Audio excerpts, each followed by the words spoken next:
let's look at few scenarios in macular surgeries. There are a few things which are usually macular holes. We used to think that macular holes are too complicated surgeries. You can do only after you have done good number of ER surgeries. But to some extent, you would say once you got used to it, one of the easiest surgeries for a retina surgeon is macular hole surgeries, where you can finish up your surgery faster than any other retina surgery. But sometimes it can bring up surprises where you find it difficult, and the main thing in these patients that the visual prognosis is something which we need to worry about. Most of them will have a good visual prognosis. It's not like any other retinal surgery where you have already told them like the prognosis is not that great. So that's why it's more important, just like doing a cataract surgery and you're not going to get the vision back properly. So look at this video where we have thin cystic macula, where you have a traction attached to the macular cystic spaces, and you try to peel off the membrane and you're trying to create a macular hole. So that's the concern. Whenever you see a cystic macula, thin cysts attached, and you have a membrane on top of it, you try to take a forceps and try to peel it off, and then it's going to have a macular hole.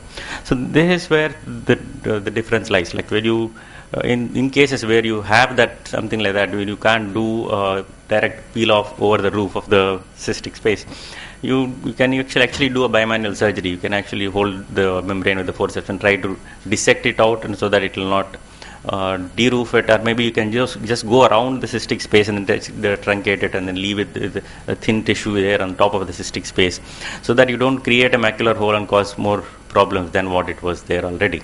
So that's something which you should always plan when you are looking at the OCT. When you look at the OCT preoperatively, you reasonably get an idea. So how the inner wall of the cyst is. So if the inner wall of the cyst is very thin and we have a membrane which is stuck to that, and then that's a thing where you may have to worry about. So always make sure that be careful when you are pulling it over that. So that's one thing which you should always remember. So any opinions about it? Is there any other ways which you people deal with it? Manish? It's a thin cystic macula where you want to peel off the membrane over top of it, and you are a little worried that it might peel off the inner wall of the cystic space.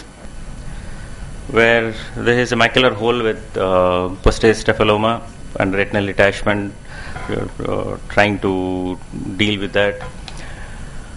Did use DIVTA, try to stain the membrane, see what happened.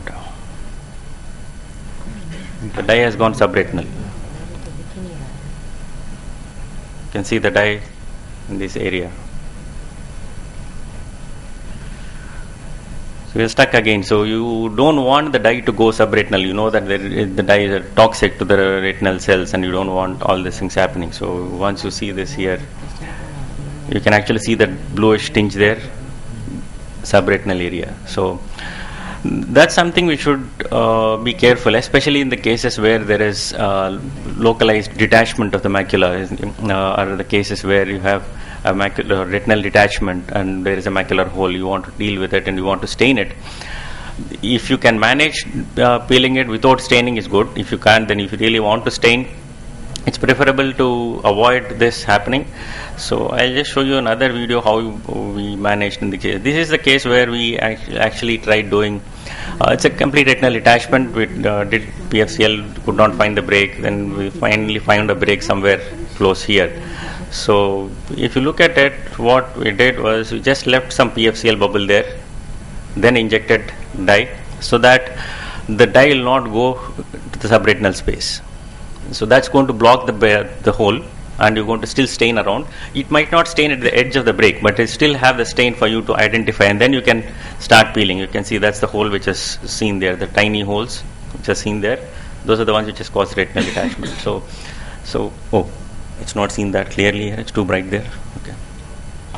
So then you can actually remove that membrane, and then once you washed off the dye, then you can remove the PFCL and then finish off your surgery. Other option is you can even keep the PFCL. Sometimes when you are dealing with retinal detachment with a macular hole, you want to do an ILM peel.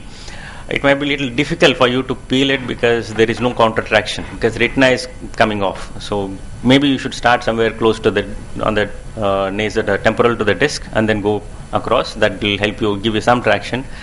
Sometimes you can put a PFCL a little more. The only problem with injecting a little more PFCL is it's going to push the ILM flap back to the retina. Once you have stained it a little, you'll be able to pick that up and then still complete it. It should not be that major problem. So that's another surgical complication or surgical surprise you might encounter when you're doing macular surgeries with a retinal detachment. Any opinions from others? Good. There is another situation like this.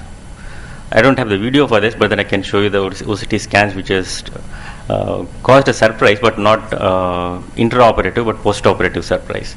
So look at this. Said it's very simple surgery. It's not much of a stress. You can just have to go cut this and do an ILM peel. Surgery will be done. But this is what has happened. This is okay. What did you do, Rajiv? So actually, you look at it. This is post-op. After that, what happened is, if you look at this small area, there is still a gap here, and this is over a period of time it has increased even further. It's completely flat, but then this is what it is, and the vision has dropped. Difficult situation.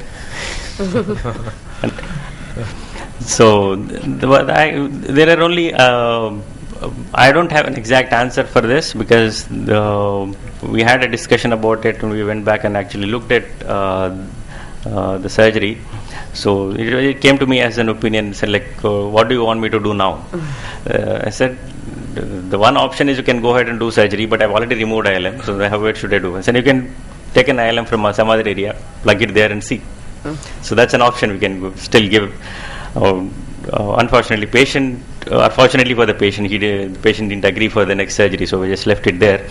But one thing which I always thought was maybe when you are picking up your ILMs, if your hold is a little too deep, you can cause damage to the retina. So that can actually cause retinal macular holes there, which can over a period of time increase a little, basically because you have not removed the complete ILM all throughout, so that is still going to cause the peripheral tangential traction, is going to increase that most likely has increased the macular hole here, which was not that much before. So that's the only hypothesis which I could come out with. Yeah.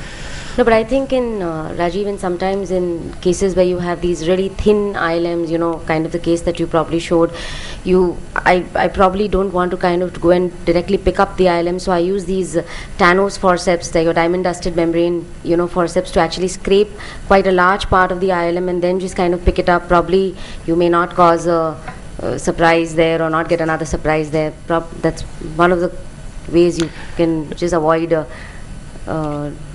the scratcher is definitely help, especially in lifting the ILM flap.